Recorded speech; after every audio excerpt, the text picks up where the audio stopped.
Assalamualaikum warahmatullahi wabarakatuh. Selamat datang di channel YouTube Om Peng Tutorial.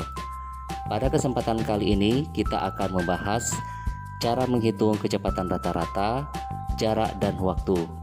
Untuk lebih jelasnya, mari kita simak video berikut ini.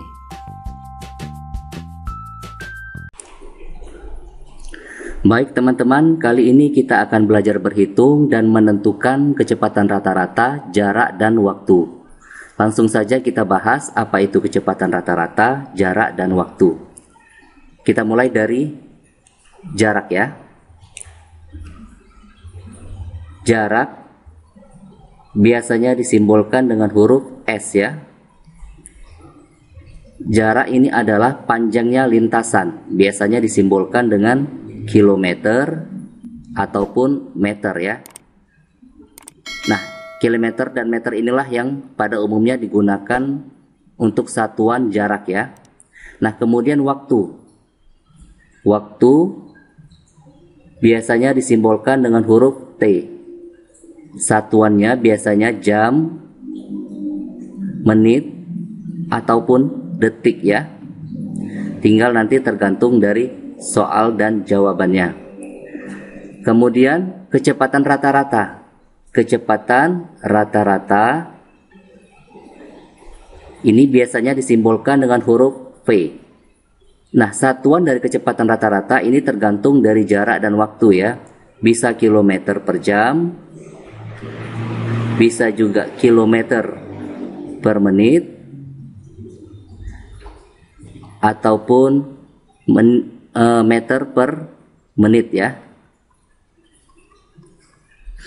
Nah, untuk menghitung kecepatan rata-rata ini kita gunakan rumusnya, yaitu jarak atau simbolnya S dibagi dengan waktu atau T. Jadi teman-teman mesti ingat, rumus kecepatan rata-rata itu adalah jarak dibagi dengan waktu. Biasanya kita gambarkan dengan segitiga ya. Segitiga.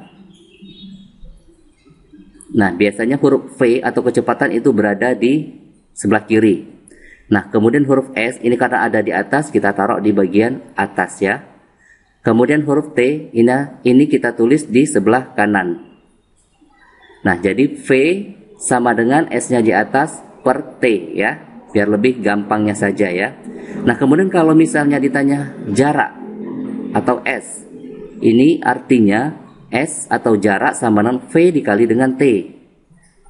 V dikali dengan T ya, biar lebih mudahnya saja ini ya.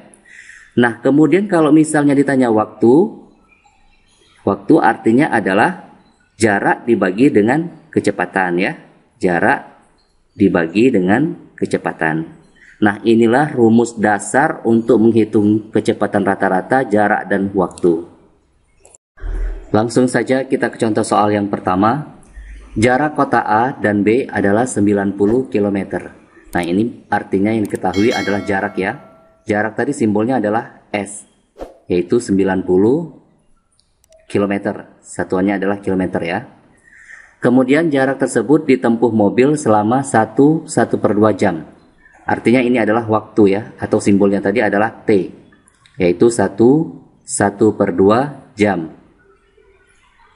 Nah, biar lebih mudah untuk mengerjakan soal ini, 1/2 ini kita rubah menjadi bentuk pecahan biasa ya. 1/2 kalau kita rubah menjadi pecahan biasa, hasilnya adalah 3/2 jam. Nah, kemudian yang ditanyakan kecepatan rata-rata. Kecepatan rata-rata tadi kan simbolnya adalah V ya. Kecepatan rata-rata, cara menghitungnya yaitu adalah jarak atau huruf S dibagi dengan waktu ya. Ini tinggal kita masukkan saja. Jaraknya tadi adalah 90. 90 dibagi dengan waktunya tadi adalah 3/2. 3/2 ya. Kemudian 90. Nah, 3/2 ini tadi kan pembagi. Kita naikkan ke atas jadi pengali ya, dikali ya. Dikali. Nah, ini kan 3/2 kita rubah menjadi 2/3. Nah, kemudian angka 90 dengan angka 3 ini bisa kita coret ya. Ini sisa 30, ini 1 ya. Artinya tinggal 30 dikali 2 sama dengan 60. Satuannya tadi yaitu kilometer per jam ya. Jadi kecepatan rata-ratanya sebesar 60 km per jam atau pilihan yang C. Soal selanjutnya, Roni mengendarai mobilnya dari rumah ke kantor yang berjarak 25 km dari pukul 7 sampai pukul 9. Nah, ini ada jarak ya. Jarak simbolnya tadi adalah S. Kita simbolkan huruf S, yaitu 25 km ya. Dari pukul 7 sampai pukul 9. Artinya waktu yang diperlukan oleh Roni sebanyak 2 jam ya. Jadi waktunya ini 2 jam. Yang ditanya adalah kecepatan rata-rata pergerakan mobil Roni ya. Jadi kecepatan tadi simbolnya adalah V. Untuk menghitung V ini adalah jarak atau huruf S dibagi dengan waktu. Ini tinggal kita masukkan saja. Jarak tadi yaitu 25 km dibagi dengan waktu. Waktunya yaitu 2 jam. 25 dibagi 2 hasilnya adalah 12,5. Satuannya yaitu kilometer per jam ya. Jadi pilihan yang tepat adalah yang B. Soal berikutnya, Rudi menempuh jarak 1 km dari rumah ke sekolahnya dengan berjalan kaki. Jadi Rudi menempuh jarak tadi simbolnya adalah S ya. 1 km. Jika Rudi hanya memiliki waktu 20 menit, ini artinya waktu 20 menit ya. 20 menit. Yang ditanyakan adalah berapa kecepatan Rudi berjalan kaki ya. Lagi-lagi yang ditanyakan adalah kecepatan. Rumus kecepatan ini adalah jarak dibagi dengan waktu ya. Jarak dibagi dengan waktu.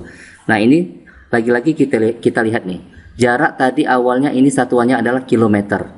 Nah, tetapi di pilihan ini minta dirubah atau dikonversikan menjadi satuan meter ya.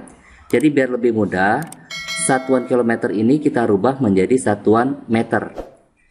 Kilometer kalau kita jadikan meter, itu hasilnya dikali 1000 ya. Jadi 1 kilometer sama dengan 1000 meter ya. Nah, langsung saja kita masukkan jaraknya tadi yaitu 1000 meter dibagi dengan 20 menit ya. 20 menit. Ini kita coret saja ya, angka 01. Jadi tinggal 100 dibagi 2. 100 dibagi 2 hasilnya adalah 50 meter per menit ya. Jadi jawaban yang paling tepat adalah yang pilihan yang B. Soal berikutnya, Ayu berjalan kaki dengan kecepatan rata-rata 2 meter per detik. Nah, yang diketahui di sini adalah kecepatan ya. Kecepatan tadi simbolnya adalah V. Kita tulis dulu V, yaitu 2 meter per detik. Nah, yang mesti teman-teman perhatikan di sini satuan dari kecepatannya ini menggunakan meter per detik ya. Nah, yang ditanyakan, berapakah jarak yang ditempuh olehnya setelah 30 menit berjalan? 30 menit ini artinya waktu ya, atau T. Waktunya 30 menit. Yang ditanyakan adalah jarak. Jarak tadi simbolnya adalah S ya. Nah, ini kita perhatikan dulu. Ini waktunya atau T ini kan 30 menit. Sedangkan kecepatan tadi menggunakan satuan meter per detik. Nah, biar lebih gampang ini kita samakan dulu. 30 menit ini kita rubah menjadi detik ya. 1 menit itu kan 60 detik. Jadi kalau 30 menit artinya 30 dikali 60 ya. Hasilnya adalah 1800 detik. Nah, sekarang sudah sama ya satuannya ya. Nah, kemudian kita menghitung jarak. Jarak tadi rumusnya adalah kecepatan dikali dengan waktu ya. Kecepatan yang tadi adalah 2 meter per detik ya. Meter per detik dikali dengan waktu. Waktunya ini adalah 1800 detik. Nah, maka 2 dikali 1800 hasilnya adalah 3600 meter ya. Jadi jawaban yang paling tepat adalah pilihan yang C. Contoh soal yang terakhir, diketahui jarak kota A dan B adalah 60 km. Jadi yang diketahui adalah jarak ya, simbolnya tadi yaitu S, sama dengan 60 km. Kemudian Mamat berangkat dari kota A menuju kota B pukul 7.30. Mamat berangkat dari kota A pukul 7.30 ya, pukul 7.30. Dengan kecepatan rata-rata 40 km per jam. Kecepatan tadi simbolnya adalah V, yaitu 40 km per jam. Maka Mamat akan sampai di kota B pada pukul, artinya adalah waktu Mamat tiba di kota B pukul berapa gitu ya. Nah, cara menjawabnya yaitu kita hitung dulu atau kita cari dulu berapa lama waktu yang diperlukan oleh Mamat untuk tiba di kota B. Caranya yaitu jarak dibagi dengan kecepatan ya. Jaraknya tadi yaitu 60 km dibagi dengan kecepatannya yaitu 40 km per jam ya. Nah, ini kilometernya boleh kita coret, kemudian angka nolnya boleh kita coret ya. 6/4 kalau kita sederhanakan menjadi 3/2 jam ya. Nah, 3/2 jam ini sama saja dengan 1 jam 30 menit. Artinya si Mamat membutuhkan waktu perjalanan dari kota A ke B itu 1,5 jam ya. Mamat tadi berangkat dari kota A pukul 7.30. Sedangkan waktu yang diperlukan itu 1 jam 30 menit ya. Ini tinggal kita tambahkan. 30 menit ditambah 30 menit hasilnya adalah 1 jam ya. 00, angka satunya kita simpan. 1 ditambah 7, 8, 8 ditambah 1, 9 ya. Jadi Mamat akan tiba di kota B pada pukul 9. Pilihan yang B ya. Demikianlah pembahasan soal kita kali ini, semoga bermanfaat. Tetap saksikan video-video Ompeng tutorial berikutnya dengan cara klik tombol subscribe, like, dan komen. Terima kasih. Wassalamualaikum warahmatullahi wabarakatuh.